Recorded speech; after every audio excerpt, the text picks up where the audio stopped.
क्या इंडिया की सारी रियल एस्टेट कंपनीज एक इन्वेस्टमेंट डिपॉजिट और मैनेजमेंट कंपनी में तब्दील हो चुकी है, जहां घर बेचने से ज्यादा फोकस है आपके पैसों के इन्वेस्टमेंट पर और प्रॉपर्टी है महज एक इन्वेस्टमेंट प्रोडक्ट, न कि बुनियादी जरूरत? कैसे ये रियल एस्टेट कंपनीज सारे रेगुलेटरी गाइडलाइन का वायलेशन करके प्रोडक्ट बेचने की जगह इन्वेस्टमेंट बेच रही है? प्री लॉन्च से लेकर एश्योर्ड रिटर्न का खुला बाजार लगा है। आज ज्यादातर ही रियल एस्टेट कंपनियां सिर्फ घर बेचने वाली कंपनी नहीं रह गई हैं। वे काफी हद तक रियल एस्टेट इन्वेस्टमेंट प्लेटफॉर्म की तरह ऑपरेट कर रही हैं और इनका बिजनेस मॉडल प्रोडक्ट सेल्स कम है और इन्वेस्टमेंट डिपॉजिट स्कीम ज्यादा। हर real estate sales pitch property को घर बेचने की तरह नहीं, पैसा इन्वेस्ट करने के ऑप्शन की तरह से ऑफर किया जा रहा है। और देश में घर अब सिर्फ रहने की चीज नहीं रहा, ये शेल्टर कम है और स्टेटस प्लस इन्वेस्टमेंट प्रोडक्ट ज्यादा है। और जब घर रहने के लिए नहीं, एप्रिसिएशन के लिए ज्यादा बेचा जाता है, तो रियल एस्टेट कंपनीज प्रोडक्ट नहीं, फ्यूचर रिटर्न स्टोरी बेचने लगती हैं। और शायद इन्वेस्टमेंट मैनेजमेंट कंपनी बनने की दौड़ में ये रियल एस्टेट कंपनीज अब फोकस कर रही हैं ज्यादा से ज्यादा हाई एंड क्लाइंट्स पर, बड़े टिकट साइज पर, और इसी से गायब होता चला गया है बाजार से वो घर जिसकी आम इंडियंस को वाकई जरूरत थी।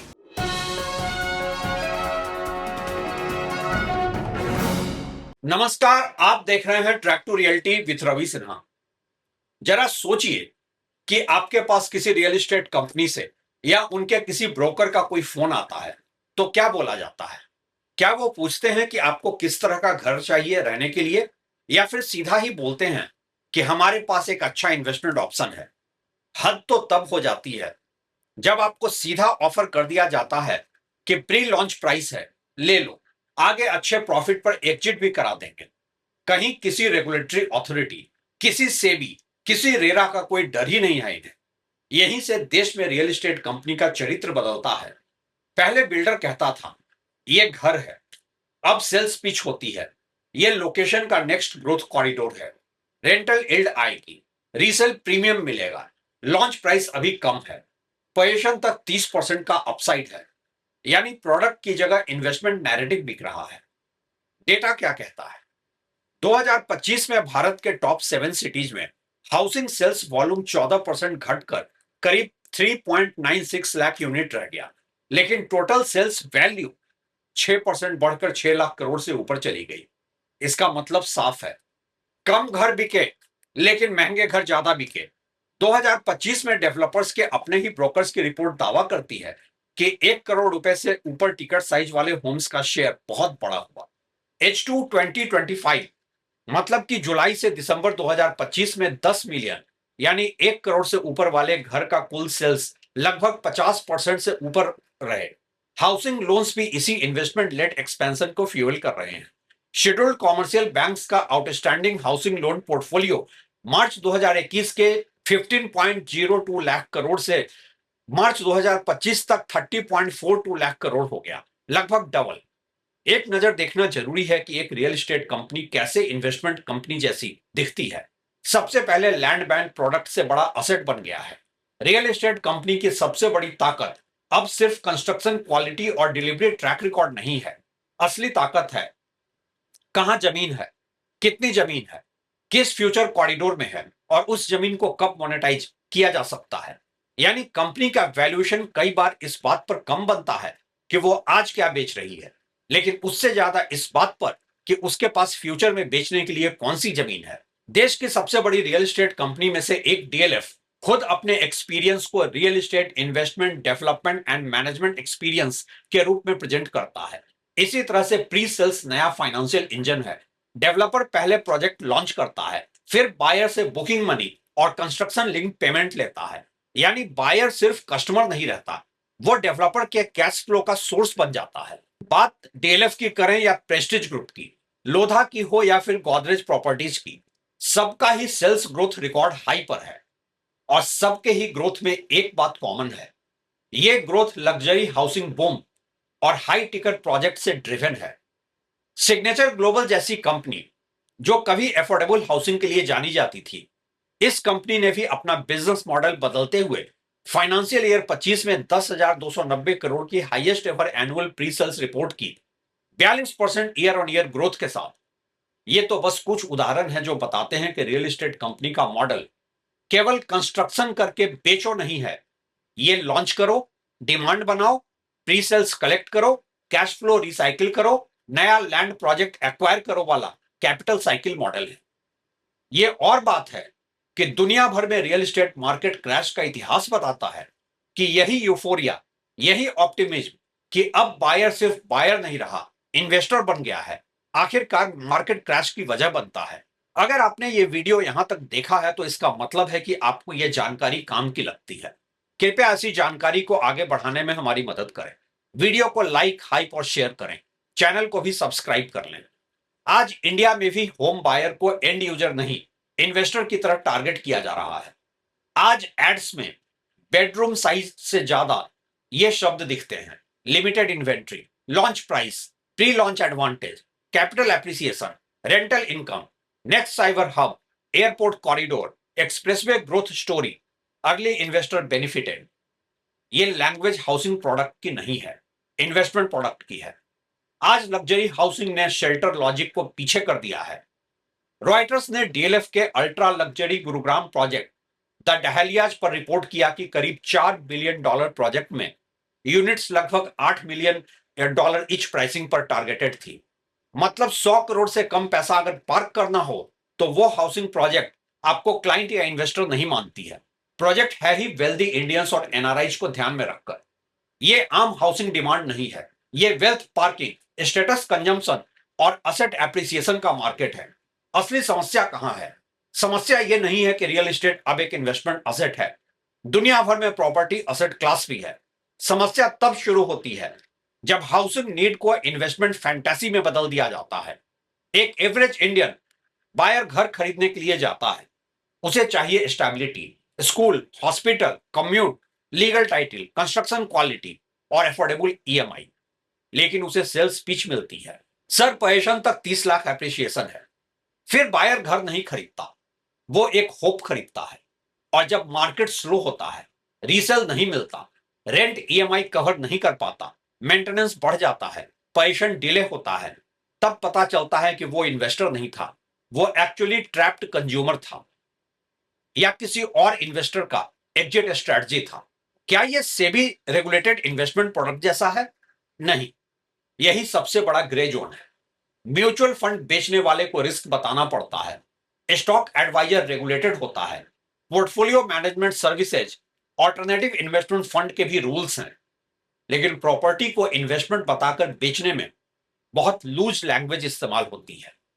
एस्योर्ड एप्रिसिएशन या गारंटेड रिटर्न जैसे क्लेम्स लीगली रिस्की हो सकते हैं, लेकिन ग्राउंड मार्केटिंग में संकेतों, वर्बल पिच और ब्रोकर नेटवर्क के जरिए वही सेंटिमेंट आसानी से बेची जाती है। रेरा ने प्रोजेक्ट रजिस्ट्रेशन, डिस्क्लोजर और डिलीवरी डिसिप्लिन के नाम पर बस गाइडलाइन जारी कर दिया है, लेकिन इन्वेस्टमेंट रिटर्न नैरेटिव को पूरी तरह रेगुलेट नहीं कर पाया है। अब आपके जहन में भी सवाल उठना लाजमी है कि जब रियल एस्टेट इन्वेस्टमेंट का खुला खेल है इंडिया में, तो यह सेबी के दायरे से क्यों बाहर है? क्यों पब्लिक डिपॉजिट अलाउ किया जा रहा है? यह सवाल रेगुलेशन की बाउंड्री पर है। SEBI, RERA, RBI, NHB, companies act और स्टेट प्रॉपर्टी लॉज सब एक दूसरे को ओवरलैप करते हैं। इसे लीगल पॉलिसी और कंज्यूमर रिस्क दोनों एंगल से देखने की जरूरत है आज देश में, ताकि बात सिर्फ सेबी क्यों नहीं पर ना अटके। इंडिया में रियल एस्टेट इन्वेस्टमेंट प्रोडक्ट की तरह बेचा जाता है, लेकिन कानून में वो अक्सर इमूवेबल प्रॉपर्टी ट्रांजैक्शन बनकर सेबी के दायरे से बाहर निकल जाता है। यही असली रेगुलेटरी लूपहोल है। सेबी का रोल तब आता है जब कोई चीज security, collective investment scheme, REIT, InvIT, mutual fund, listed instrument या मार्केट लिंक्ड इन्वेस्टमेंट प्रोडक्ट बनती है। लेकिन जब बिल्डर कहता है मैं आपको फ्लैट, शॉप या प्लॉट बेच रहा हूं, तो ट्रांजैक्शन प्रॉपर्टी लॉ और रेरा के दायरे में चला जाता है, सेबी के नहीं। यानी वही चीज मार्केट में बोली जाती है, सर यह इन्वेस्टमेंट है, एश्योर्ड रिटर्न है, रेंटल आएगा, रीसेल प्रीमियम मिलेगा, लेकिन कागज पर लिखा जाता है agreement to sale, allotment of unit. यही खेल है, सेबी के दायरे से बाहर है यह खेल, क्योंकि फ्लैट या प्लॉट सिक्योरिटी नहीं माना जाता। सेबी सिक्योरिटीज मार्केट को रेगुलेट करता है। Direct property purchase, flat, plot, shop, office, unit, normally ये सब सिक्योरिटी नहीं है। इसलिए बिल्डर अगर आइडेंटिफिएबल यूनिट बेच रहा है तो वो सेबी रेगुलेटेड इन्वेस्टमेंट प्रोडक्ट नहीं बनता। लीगल डिस्टिंक्शन यही है। अगर बायर को एक स्पेसिफिक प्रॉपर्टी या यूनिट मिल रही है तो वो रियल एस्टेट सेल है। अगर लोगों से पूल्ड मनी लेकर कॉमन स्कीम चलाई जा रही है और प्रॉफिट शेयर दिया जा रहा है तो वो कलेक्टिव इन्वेस्टमेंट स्कीम बन सकती है। रेरा भी एक कंज्यूमर प्रोटेक्शन लॉ है, इन्वेस्टमेंट रेगुलेशन लॉ नहीं। रेरा का काम project registration, disclosure, delay, escrow discipline, carpet area, possession timeline और बायर राइट्स को रेगुलेट करना है। रेरा में प्रमोटर को बायर से कलेक्टेड अमाउंट का 70% अलग प्रोजेक्ट अकाउंट, स्क्रो अकाउंट में रखना होता है ताकि डायवर्जन कम हो। लेकिन रेरा ये नहीं पूछता कि बायर ने घर रहने के लिए खरीदा है या इन्वेस्टमेंट के लिए। रेरा रिटर्न प्रॉमिस को securities style risk disclosure framework में नहीं डालता। और बिल्डर भी इतना स्मार्ट होता है कि मार्केटिंग में इन्वेस्टमेंट बोलता है लेकिन एग्रीमेंट में प्रॉपर्टी बेचता है। ब्रोकर कहेगा प्री लॉन्च में ले लो, पोजीशन तक 40% एप्रिसिएशन। बिल्डर अपने इवेंट में बोलेगा रेंटल यील्ड आएगी, कॉर्पोरेट लीज मिलेगा।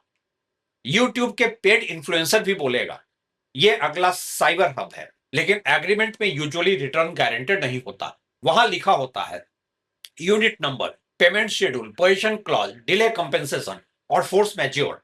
वर्बल इन्वेस्टमेंट पिच सेबी के दायरे में नहीं आती जब तक वो पूल्ड इन्वेस्टमेंट या रेगुलेटेड सिक्योरिटीज ऑफरिंग जैसा स्ट्रक्चर न बन जाए। लेकिन सवाल तो फिर भी बनता है कि पब्लिक डिपॉजिट अलाउ क्यों हो रहा है रियल एस्टेट बिजनेस में। यहां भी बड़ा फर्क समझना पड़ेगा। हर पैसा जो बिल्डर बायर से लेता है लीगली पब्लिक डिपॉजिट नहीं कहलाता। अगर बायर ने फ्लैट, शॉप, प्लॉट के बदले बुकिंग अमाउंट, इंस्टॉलमेंट या एडवांस दिया है तो बिल्डर इसे सेल कंसिडरेशन कहता है, डिपॉजिट नहीं। कंपनीज एक्ट में डिपॉजिट्स पर नियम है। सेक्शन 73 पब्लिक डिपॉजिट्स को रेस्ट्रिक्ट करता है और कंपनीज को प्रेस्क्राइब्ड मैनर में ही डिपॉजिट एक्सेप्ट करने देता है। पब्लिक कंपनीज कुछ कंडीशंस के साथ डिपॉजिट्स ले सकती हैं, जबकि एनबीएफसी और बैंक्स अलग रेगुलेटरी फ्रेमवर्क में आते हैं। लेकिन रियल एस्टेट में खेल यह है कि बहुत पैसा डिपॉजिट नहीं बल्कि एडवांस अगेंस्ट प्रॉपर्टी के नाम पर आता है। यानी बायर को विश्वास दिलाया जाता है कि वे इन्वेस्टमेंट कर रहे हैं, लेकिन बिल्डर ऑन पेपर कहता है आप अलॉटी हैं, इन्वेस्टर नहीं।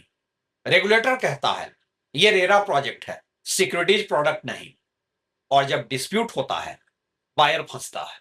एश्योर्ड रिटर्न स्कीम्स भी रियल एस्टेट कंपनी को एक इन्वेस्टमेंट मैनेजमेंट कंपनी में तब्दील कर देता है। ऐसे मामलों में सेबी का रोल आ सकता है। अगर बिल्डर लोगों से पैसा लेकर कहे आप पैसा दीजिए, हम प्रॉपर्टी मैनेज करेंगे, आपको फिक्स्ड एश्योर्ड रिटर्न देंगे, तो ये स्कीम फैक्ट्स के आधार पर कलेक्टिव इन्वेस्टमेंट स्कीम या अनरेगुलेटेड डिपॉजिट जैसी दिख सकती है। SEBI collective investment scheme regulations मौजूद हैं।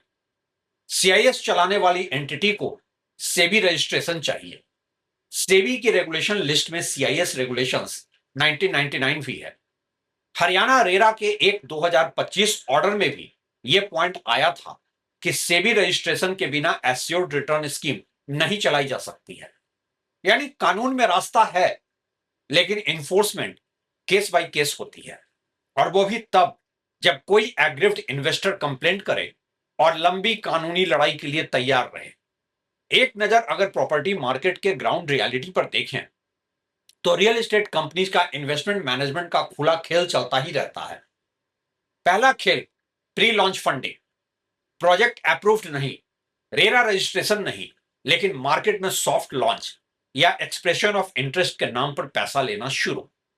हाल में कई स्टेट रेरा अथॉरिटीज ने प्री लॉन्च और मिसलीडिंग एड्स पर वार्निंग्स या एक्शन लिए हैं। तेलंगाना रेरा ने बिना प्रॉपर रजिस्ट्रेशन के मिसलीडिंग प्री लॉन्च एड्स पर डेवलपर्स और प्लेटफॉर्म्स को चेतावनी दी। आंध्र प्रदेश रेरा ने अनरजिस्टर्ड फ्लैट्स, प्लॉट्स के एडवांस कलेक्शन को लेकर पब्लिक वार्निंग तक जारी की। दूसरा खेल बायर फंड डाइवर्जन। रेरा ने 70% प्रोजेक्ट अकाउंट का रूल बनाया लेकिन कॉम्प्लायंस कमजोर हो तो बायर का पैसा दूसरे प्रोजेक्ट, लैंड परचेज या डेट सर्विसिंग में जा सकता है। गुजरात रेरा ने हाल में RERA bank account norms violation पर बिल्डर्स पर करीब 3.5 करोड़ रुपए का पेनल्टीज लगाया। तीसरा खेल, investment language, consumer contract marketing investment जैसी, लेकिन पेपर वर्क प्रॉपर्टी सेल जैसा। इससे SEBI, RERA, consumer court, NCLT, police, इन सब के बीच ज्यूरिस्डिक्शन कंफ्यूजन बनता है। चौथा खेल, ब्रोकर इन्फ्लुएंसर का इकोसिस्टम। बिल्डर लीगली कॉशियस रहता है। ब्रोकर बोलता है सर 12% एस्योर्ड रेंटल वर्बली समझ लीजिए। इन्फ्लुएंसर बोलता है ये लोकेशन अगले 5 साल में डबल। कागज में कुछ भी नहीं, नुकसान बायर का। एक सवाल अक्सर यह भी पूछा जाता है कि अगर रियल एस्टेट कंपनीज का यह पब्लिक डिपॉजिट सेबी के दायरे से बाहर है तो फिर रीट सेबी के अंदर कैसे आ गया? ऐसा इसलिए कि रीट में आप डायरेक्ट फ्लैट नहीं खरीदते, आप pulled real estate income producing assets में यूनिट खरीदते हैं। यह मार्केट इंस्ट्रूमेंट है, इसलिए सेबी रेगुलेट करता है। सेबी रीट्स इन्विट्स को कैपिटल मार्केट फ्रेमवर्क में देखता है और म्यूचुअल फंड्स के रीट इन्विट एक्सपोजर जैसे रूल्स पर भी काम कर रहा है। डायरेक्ट फ्लैट परचेज का मतलब लेकिन होता है प्रॉपर्टी ट्रांजैक्शन। रीट यूनिट का मतलब है रेगुलेटेड मार्केट इंस्ट्रूमेंट। यही बुनियादी फर्क है। असली पॉलिसी फेलियर भारत में यह है कि रियल एस्टेट इन्वेस्टमेंट प्रोडक्ट की तरह बिकता है लेकिन कंज्यूमर प्रोडक्ट की तरह रेगुलेट होता है। इसलिए बायर को सिक्योरिटीज इन्वेस्टर जैसी प्रोटेक्शन नहीं मिलती, स्टैंडर्डाइज्ड रिस्क डिस्क्लोजर नहीं होता, प्रोजेक्ट रिटर्न की ऑडिट नहीं होती, ब्रोकर कमीशन डिस्क्लोजर नहीं रहता, कॉन्फ्लिक्ट ऑफ इंटरेस्ट डिस्क्लोजर कहीं भी नहीं होता, डाउनसाइड सिनेरियो कहीं नहीं है, लिक्विडिटी वार्निंग नहीं होता, रेंटल इल्ड रियलिज्म नहीं रहता, एग्जिट रिस्क डिस्क्लोजर भी नहीं होता। म्यूचुअल फंड में past performance is not guarantee लिखा जाता है। रियल एस्टेट में ब्रोकर कॉन्फिडेंटली बोलता है सर पैसा डबल। रियल एस्टेट कंपनीज को इन्वेस्टमेंट मैनेजमेंट कंपनी बनने से रोकने के लिए क्या होना चाहिए? इंडिया में रियल एस्टेट को सेबी के अंदर पूरी तरह लाना प्रैक्टिकल नहीं है, क्योंकि हर फ्लैट सेल सिक्योरिटी नहीं हो सकती। लेकिन जहां रियल एस्टेट को इन्वेस्टमेंट की तरह बेचा जा रहा है वहां अलग रूल्स होने चाहिए। एश्योर्ड रिटर्न या गारंटेड रेंटल क्लेम्स पर स्ट्रिक्ट बैन या SEBI RERA joint approval, pre launch money collection पर क्रिमिनल लेवल का डेटरेंस होना चाहिए, ब्रोकर और इन्फ्लुएंसर कमीशन डिस्क्लोजर मैंडेटरी होना चाहिए, प्रोजेक्ट एप्रिसिएशन, रेंटल इल्ड के लिए स्टैंडर्डाइज्ड डिस्क्लेमर होना चाहिए, commercial property, fractional sale, pooled leasing, manage return schemes को सेबी रेरा ज्वाइंट फ्रेमवर्क में लाना चाहिए। रेरा स्क्रोप वायलेशंस पर फास्टर फॉरेंसिक ऑडिट होनी चाहिए और क्रिमिनल लायबिलिटी फिक्स होनी चाहिए। बायर एग्रीमेंट में इन्वेस्टमेंट क्लेम्स की लीगल अकाउंटेबिलिटी होनी चाहिए। देश में रियल एस्टेट इन्वेस्टमेंट का खुला खेल इसलिए चलता है क्योंकि मार्केट में ये इन्वेस्टमेंट है लेकिन लॉ में अक्सर प्रॉपर्टी सेल है। बिल्डर बायर से पब्लिक लाइक मनी लेता है लेकिन उसे डिपॉजिट नहीं कहता। ब्रोकर रिटर्न प्रॉमिस करता है लेकिन एग्रीमेंट में नहीं लिखता। बायर इन्वेस्टर जैसा रिस्क लेता है लेकिन कंज्यूमर जैसी प्रोटेक्शन पाता है। सेबी कहता है यह सिक्योरिटी डिपॉजिट नहीं है। रेरा कहता है प्रोजेक्ट देखेंगे, रिटर्न नहीं। कंपनी एक्ट कहता है डिपॉजिट साबित करो। और इसी गैप में सबसे बड़ा खेल होता है। सीधी बात यह है कि जब रियल एस्टेट को घर बोलकर पैसा लिया जाता है और इन्वेस्टमेंट बोलकर बेचा जाता है तब बायर कंज्यूमर भी नहीं बचता और इन्वेस्टर भी नहीं बनता। ये रेगुलेटरी गैप में फंसा हुआ आदमी बनकर रह जाता है। और इसलिए आज इंडिया की रियल एस्टेट कंपनीज इंक्रीजिंगली 3 तरह की कंपनी बन रही हैं। पहली, डेवलपर जो बिल्डिंग बनाती है। दूसरी, असेट मैनेजर जो लैंड, लॉन्चेज, कैश फ्लो और डेट मैनेज करती है। तीसरी, इन्वेस्टमेंट स्टोरी टेलर जो बायर को फ्यूचर एप्रिसिएशन की कहानी बेचती है। इसलिए सवाल महज ये नहीं है कि क्या real estate companies investment companies बन गई हैं। असली सवाल यह है कि क्या बायर को घर बेचा जा रहा है या उसकी फाइनेंशियल एंजाइटी को इन्वेस्टमेंट ड्रीम बनाकर मोनेटाइज किया जा रहा है।